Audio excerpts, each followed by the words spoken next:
जनवरी की ठंडी रात में भुल्लनपुर गांव में रहने वाला राधेश्याम ठंड में सिकुड़ते हुए चला जा रहा था। आज राधेश्याम के जिगरी दोस्त की पड़ोस वाले गांव में शादी थी, जिसमें शामिल होने के बाद वो देर रात अकेले वहां से लौट रहा था। अरे आखिरी बस भी निकल गई तो बड़ी आफत हो जाएगी। इतनी रात में गांव के लिए कोई साधन भी नहीं मिलेगा। बस ने उसे गांव के बाहर के बस स्टॉप पर उतार दिया था, लेकिन अब वहां से उसे अपने घर तक पैदल ही जाना था।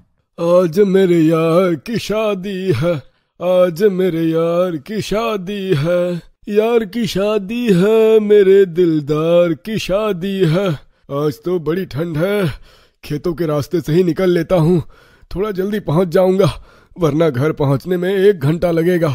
राधेश्याम जल्दी घर पहुँचने के लिए खेतों वाला रास्ता पकड़ लेता है। तभी उसकी नजर खेत में खड़े बिजुका पर पड़ती है। एक घड़े से उसका सर बनाकर उसके ऊपर कुछ घास फूस रखी हुई थी। अरे मुझे चढ़ गई है क्या? ये बिजुका इतना अजीब सा क्यों नजर आ रहा है? ऐसा लग रहा है जैसे मुझे देखकर मुस्कुरा रहा हो। अरे राधेश्याम, तेरा दिमाग अपनी जगह से हिल गया है लगता है। बिजुका कोई इंसान थोड़ी होता है जो तुझे देखकर मुस्कुराएगा। राधेश्याम ने उस ख्याल को अपने दिमाग से झटका और एक बार फिर लंबे लंबे कदम बढ़ाकर खेतों को पार करने लगा। अभी वो थोड़ी दूर और चला होगा कि उसे फिर अपने दाएं और खेत में बिल्कुल हूबहू वही बिजुका खड़ा हुआ नजर आता है जिसे उसने अभी कुछ देर पहले देखा था। ऐसा कैसे हो सकता है?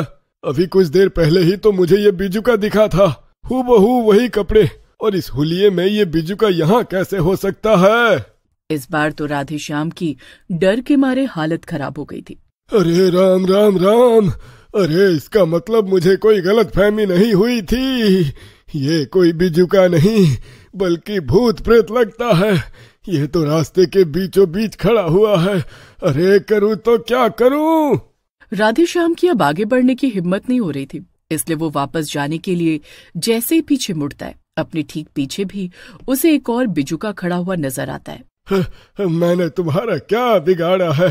मेरा रास्ता क्यों रोक रखा है? जाने दो मुझे। राधेश्याम के इतना कहते ही बिजुका जोर जोर से हंसने लगता है। बिजुका की डरावनी हंसी सुनकर राधेश्याम थर थर कांपने लगा था, लेकिन बिजुका उसकी जान ले लेता है।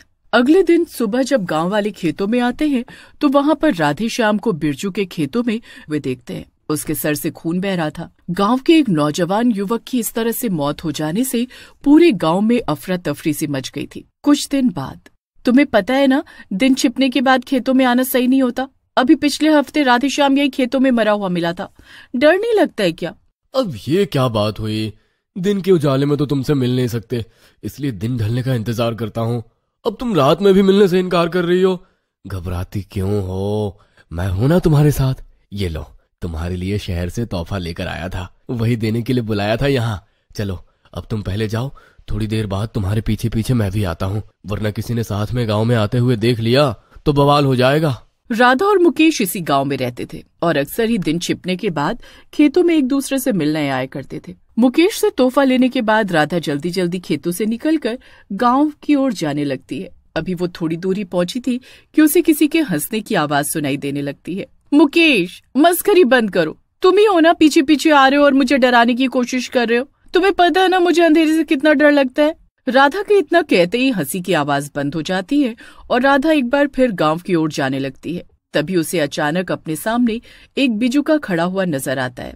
अरे, ये रास्ते के बीचों बीच बिजुका किसने लगाया है? इसे तो खेतों में लगाया जाता है ना। राधा तेजी से बिजुका के पास से गुजरने लगती है कि तभी उसे ऐसा लगता है जैसे किसी ने उसका हाथ पकड़ लिया है। कुछ ही देर में उसकी 1 सप्ताह में हुई 2 मौतों के बाद पूरे गांव में डर का माहौल बन गया था। लोगों को इतना तो समझ में आ ही गया था कि गांव में जरूर कोई भूत प्रेत आ गया है जो दिन छिपे लोगों की जान ले रहा है। कुछ दिन शोक मनाने के बाद गांव वाले तो अपने जीवन में आगे बढ़ गए थे, लेकिन मुकेश चाहकर भी राधा को भूल नहीं पा रहा था। राधा, मेरी राधा, मैं खुद को कभी माफ नहीं कर पाऊंगा। सब मेरी ही गलती है। ना मैं उसे रात में मिलने के लिए खेत पर बुलाता और ना मेरी राधा की जान जाती। वो तो अंधेरे से वैसे ही इतना डरती थी। भगवान, अगर किसी को मारना ही था तो उस भूत ने मुझे मार दिया होता। जब तक मैं पता ना लगा लूं कि मेरी राधा को किसने और क्यों मारा, मेरे मन को चैन नहीं मिलेगा।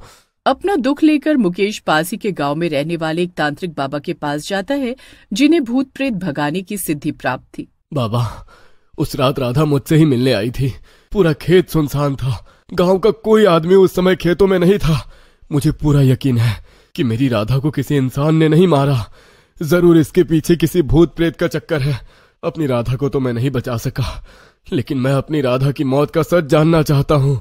बाबा कुछ देर आंखें बंद करके बैठते हैं और फिर, देखो बेटा, तुम्हारी राधा को और राधे श्याम को खूनी बिजुका ने मारा है। उस बिजुका के अंदर एक शैतानी आत्मा है, इसलिए वो एक एक करके सबका शिकार कर रही है। लेकिन बाबा, बिजुका के अंदर आत्मा कैसे हो सकती है? बिजुका को तो हम गांव वाले अपने खेतों में लगाते ही हैं। आज से पहले तो कभी ऐसा नहीं हुआ कि कोई बिजुका शैतान बनकर गांव के लोगों को मारने लगे। देखो बेटा, दुनिया में अच्छी और बुरी हर तरह की आत्माएं होती हैं, और उस बिजुका में एक बुरी आत्मा ने अपना कब्जा जमा लिया है। उस बिजुका के शरीर पर जो कपड़े हैं वो किसी मरे हुए इंसान के हैं, इसलिए उस इंसान की आत्मा ने उस बिजुका को अपना घर बना लिया है। मैं उस बिजुका को खेत में रहने नहीं दूंगा। आज ही उसे उखाड़कर गांव से कहीं दूर फेंक आऊंगा। मुकेश तेजी से गांव में पहुंचता है और जिस खेत में राधा की मौत हुई थी उस खेत में पहुंचकर देखता है कि एक बिजुका खेत के बीचों बीच खड़ा है। मुकेश बिजुका को उखाड़ता है और गांव से बाहर ले जाकर उसको फेंक देता है। अरे काका, अब आप लोगों को घबराने की कोई जरूरत नहीं है। मुझे पता चल गया है कि हमारे गांव में जो मौतें हो रही है उसके पीछे वो मुखिया काका के खेत में लगा हुआ बिजुका था। उसके अंदर ही एक बुरी आत्मा थी जो गांव के लोगों का शिकार कर रही थी, इसलिए मैंने उस बिजुका को उखाड़कर गांव से दूर जाकर फेंक दिया है। अब गांव वालों को कोई खतरा नहीं है। ये तो तुमने बहुत अच्छा काम किया बेटा। ठंडी रात में, अरे मुकेश भैया, आज घर लौटते हुए काफी देर हो गई है। देख रहे हो अंधेरा घिर आया है। मैं तो कहता हूँ खेत वाला रास्ता छोड़कर दूसरे रास्ते से चलते हैं। पता है ना, आजकल गांव में कोई भूत घूम रहा है। बड़े डरपोक हो मोहन भाई तुम। अरे कल ही मैंने उस बिजुका को उठाकर गांव से बाहर फेंक दिया है, अब डरने की कोई बात नहीं है। मुकेश अपने दोस्त मोहन के साथ खेतों के रास्ते गांव की ओर जा रहा था कि तभी उन्हें खेत में अपने साथ साथ एक बिजुका चलता हुआ नजर आता है। ये कैसे हो सकता है? इसे तो मैं खुद उठाकर गांव से दूर फेंक कर आया था। इससे पहले कि मुकेश और मोहन कुछ कर पाते, बिजुका ठीक उनके सामने आकर खड़ा हो जाता है और उन्हें उस बिजुका की डरावनी हंसी की आवाज सुनाई देने लगती है। मोहन भैया, कुछ करो, वरना आज ये बिजुका हम दोनों को ही मार डालेगा। तुम भागो मोहन भैया, मैं इसे बातों में उलझाता हूँ, तुम पीछे से भाग जाना। बाबा ठीक कहते थे, तू एक बुरी आत्मा है जो इतनी आसानी से गांव का पीछा नहीं छोड़ेगी, इसलिए उन्होंने तेरी जैसी दुष्ट आत्मा से पीछा छुड़ाने का मुझे एक तरीका भी बताया था। इतना कहकर मुकेश गंगा जल निकालकर बिजुका पर छिड़क देता है। ठीक उसी समय मौका देखकर मुकेश का दोस्त मोहन वहाँ से भाग जाता है। आज मुझे इसका अंत करना ही होगा। इतना कहकर मुकेश अपनी जेब में से लाइटर निकालकर बिजुका के सर पर लगी सूखी घास में आग लगा देता है। कुछ ही देर में बिजुका जलकर राख हो गया था और उसके साथ उसके शरीर पर पहने हुए कपड़े भी खत्म हो गए थे। कपड़ों के जलते ही बिजुका के अंदर रह रही दुष्ट आत्मा भी वहां से हमेशा हमेशा के लिए चली जाती है और इस तरह गांव वाले बिजुका के कहर से मुक्त हो जाते हैं।